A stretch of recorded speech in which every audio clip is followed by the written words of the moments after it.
Hi అండి, welcome to our channel JN traditional. ఈరోజైతే ఒక అందమైన శివలింగాన్ని వేస్తున్నాను. కాకపోతే ముగ్గుతో కాకుండా ఫ్లవర్స్తో అయితే వేస్తున్నాను. ఒకసారి చూడండి. ముందుగా ఎవరైనా నా ఛానల్ని సబ్స్క్రైబ్ చేసుకోకపోతే సబ్స్క్రైబ్ అయితే చేసుకోండి. ఎలాగో మనకి శివరాత్రి వస్తుంది కదా, అందుకోసమని ఈ రంగోలీ చాలామంది ఇంట్లో వేసుకొని దీపాలు పెట్టుకుంటారు. మనకి టెంపుల్స్లో ఎలా వేసుకుంటారో అట్లనే ఇళ్ళల్లో కూడా వేసుకుంటున్నారు కదా, వాళ్ళకి యూజ్ అవుతుందని ఈ వీడియో చేశాను. అలానే శివనామాన్ని జపించడం వల్ల ఎంత ప్రయోజనం ఉంటుందో కూడా ఒక కథ రూపంలో అయితే మీకు చెప్తాను. నేను ఎక్కడో చదివిన కథ మీకైతే ఇప్పుడు చెప్తాను, వినండి. మీకు నచ్చితే లైక్ చేయండి, అలానే మీకు ఎవరైనా తెలిసిన వాళ్ళకి షేర్ చేయండి. ముందుగా అయితే నా ఛానల్ని అయితే సబ్స్క్రైబ్ చేసుకోండి. ఇప్పుడు ఆ శివనామాన్ని జపించడం వల్ల కలిగే ప్రయోజనం ఏమిటి అనేది చెప్పాను కదా, ఆ కథ ఏంటో ఇప్పుడైతే తెలుసుకుందాం. ఇంకా నేనైతే కథ చెప్తాను, వినండి. ఒకరోజు ఒక యోగి బ్రాహ్మణుడు ఒక నదీ తీరంలో మంచిగా ధ్యానం అయితే చేసుకుంటున్నాడంట.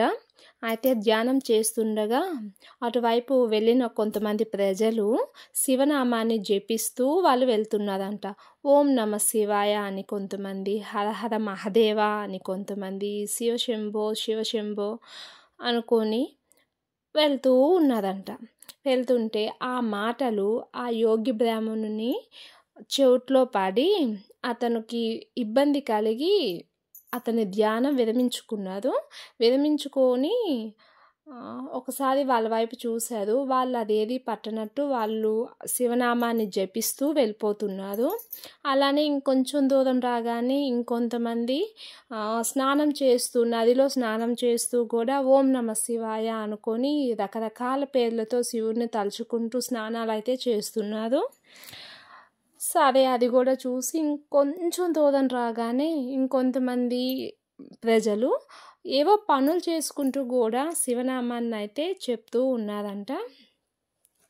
అందరూ శివనామాన్ని ఎందుకు జపిస్తున్నారు, ఇలా జపిస్తే ఏమవుతుంది, సరే డైరెక్ట్గా నేను శివుణ్ణి అడుగుతాను అని వెళ్ళి శివుడి దగ్గరికి వెళ్ళి, ప్రజలందరూ నీ నామాన్ని జపిస్తున్నారు, ఎందుకు జపిస్తున్నారు, ఇట్లా జపించడం వల్ల ఏంటి ప్రయోజనం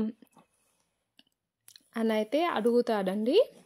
అడిగితే అప్పుడు శివుడు, అది ప్రజల్ని అడగాల్సింది కదా, అంటే వాళ్ళు ఎందుకు జపిస్తున్నారో మీరు నాకు చెప్పాలి ఈరోజు, దానివల్ల ప్రయోజనం ఏంటో మీరు చెప్పండి అని అంటాడంట.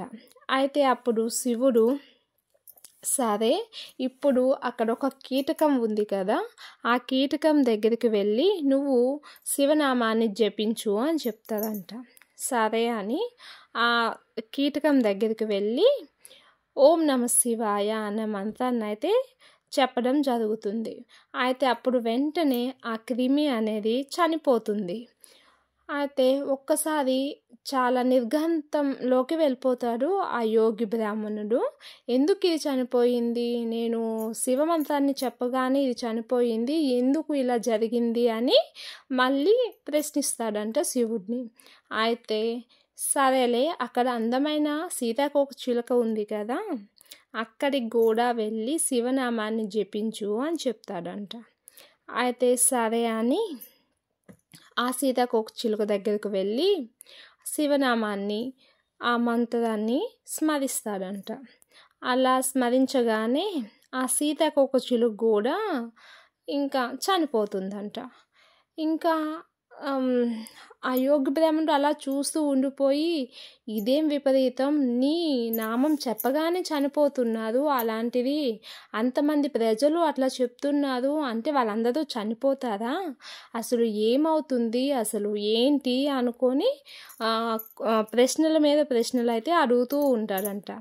సరే కానీ అక్కడ ఒక బంగారు లేడీ ఉంది కదా, అక్కడికి కూడా వెళ్ళి ఈ మంత్రాన్ని జపించు అని చెప్తాడంట. నేను చెయ్యను, నేను చేస్తే అది కూడా చనిపోతుంది, ఆ పాపం కూడా నన్ను చుట్టుకుంటుంది, నేను చెయ్యను అని చెప్తే, చెయ్యు, ఈసారికి ఒకసారి చేసి చూడు అని చెప్తాడంట.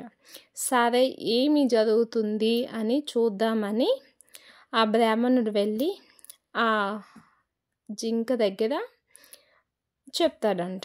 ఓం నమ శివాయ అన్న మంత్రాన్ని చెప్తాడంట. ఆ జింక కూడా చనిపోతుందంట. ఇంకా భయపడిపోయాడు. ఈ మంత్రాన్ని జపించడం వల్ల అన్నీ చనిపోతున్నాయి అనుకొని ఇంకా ఆ యోగి బ్రాహ్మణుడికి కోపం వచ్చేస్తుందంట. నీ మంత్రాన్ని జపించకూడదు, నేను ఇంకెప్పుడు నీ మంత్రం జపించను, నీ మంత్రం జపించడం వల్ల అందరూ చనిపోతున్నారు, అందుకే నీ మంత్రం అనేది ఉచ్చరించకూడదు అని, నీ నామస్మరణ చెయ్యకూడదు అని అంటూ ఉంటాడంట. సరేలే అని ఇంకా ఒక్కసారి ఇలా సంభాషణ జరుగుతున్నప్పుడు అక్కడకు ఒక అతను వచ్చి, ఇప్పుడే ఈ బిడ్డ పుట్టాడు, ఇతన్ని దీవించండి అని శివునికి కోరుతారంట.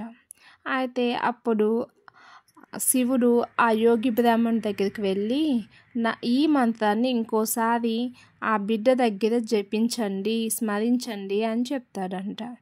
అయితే నేను చెయ్యను, నేను చేస్తే ఆ బిడ్డ కూడా చనిపోతే ఆ పాపం నాకు చుట్టుకుంటుంది, నేను చెయ్యనంటే చెయ్యను అని అంటాడంట. అయితే అప్పుడు నువ్వు చెయ్యాల్సిందే, ఇది నా ఆజ్ఞ అని పట్టుబట్టడంతో ఆ యోగి ఇంకా శివుని ఆజ్ఞ లేనిదే చీమైనా కుట్టదు అంటారు కదండి. అలాంటిది శివుడు ఆజ్ఞాపించాక చెప్పకుండా ఉండలేడు కదా. సరే అని తటపటాయిస్తూ ఆ బిడ్డ దగ్గరికి వెళ్ళి ఆ శివనామస్మరణ చేయడం స్టార్ట్ చేశాడంట. అయితే వెంటనే ఆ బిడ్డకి మాటలు వచ్చి, నేను పుట్టడానికి మీరే కారణం అని చెప్తాడంట. ఏంటది, నేను ఎట్లా కారణం అయ్యాను అని ఆ యోగి చెప్తుంటే, నేను పూర్వజన్మలో ఒక క్రిమిని, ఆ క్రిమి దగ్గర మీరు వచ్చి మంత్రం జపించగానే నేను సీతాకోక చిలుకలా మారాను, ఆ సీతాకోక చిలుక దగ్గరికి మరలా మీరు వచ్చి ఉచ్చారణ చేయడం వల్ల నేను లేడీనయ్యాను, అలానే మళ్ళీ మీరు మంత్రం చెప్పడం వలన నేనైతే ఇప్పుడు మనిషి రూపంలో జన్మించాను, ఇంకొకసారి మీరు మంత్రోపదేశం చేసినట్లయితే నాలో దైవత్వం పొందుతుంది, ఈ విధంగా ఈ మంత్రానికి అంత విశిష్ట గుణం ఉంది అనుకొని ఆ బిడ్డ చెప్పాడంట. అయితే ఆ యోగి ఒక్కసారిగా ఓకే, నేను పాపం చేశాను అని ఫీల్ అవుతున్నా, కాకపోతే వాళ్ళు ఆ జన్మలో వాళ్ళని విముక్తిని చేశానా ఈ నామస్మరణతో అని అర్థమవుతుందంట యోగికి. ఓకే, నీ నామస్మరణ చేయడం వల్ల ఏదో ఒక ఉపయోగమే ఉంటుంది కానీ ఎటువంటి అపాయం కలగదు, ఓం నమ శివాయ అనుకొని అతనికి సాష్టాంగ దండ ప్రమాణం చేసి వెళ్ళిపోతాడంట. అంటే ఈ కథలో ఏంటి అంటే, శివనామం చెప్పడం వల్ల ఏదైనా మనకి ప్రయోజనం అయితే ఉంటుంది, మనకి లాభమే అవుతుంది. సో మనకి వీలున్నప్పుడల్లా కూడా డైలీ ఏదో ఒక టైంలో శివనామ స్మరణ అట్లీస్ట్ 3 సార్లు, 5 సార్లు, ఒక 11 సార్లు, వీలైతే 108 సార్లు చేసుకోవడం వల్ల చాలా ఫలితం అయితే కలుగుతుంది. అలానే ఓంకారం అనే శబ్దం కూడా శివునికి చాలా ఇష్టం అండి. మనం ఓంకారం అనే శబ్దం రోజు చేయడం వల్ల మన బాడీలోని పాజిటివ్ వైబ్రేషన్స్ అయితే కలుగుతాయి. సో ఈ విధంగా బాడీలో బ్లడ్ సర్క్యులేషన్ కూడా బాగా జరుగుతుంది. అట్లీస్ట్ మనం మార్నింగ్ పూజ చేసుకునే టైంలో అయినా ఒక 3 సార్లు అయినా ఓంకారం చెప్పడం వల్ల చాలా యూజ్ అవుతుంది మన బాడీకి. అలానే చిన్న పిల్లలకు కూడా డైలీ ఇది చేయించడం వల్ల వాళ్ళకి తెలియకుండానే చాలా మంచిదండి. వీరైతే మీరు ట్రై చేయండి. శివనామస్మరణ చేసుకుంటే చాలా ప్రశాంతంగా ఉంటుంది.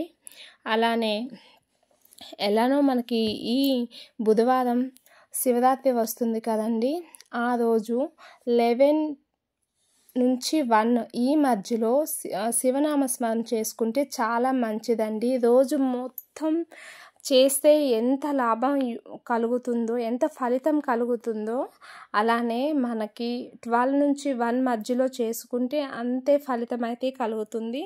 మీకు వీలైతే ఒకసారి ట్రై చేయండి.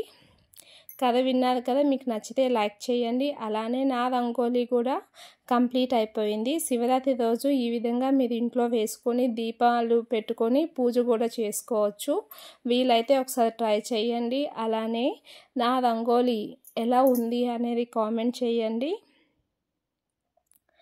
ఇంకా మరొక మంచి రంగోలీతో మీ ముందుకు వస్తాను.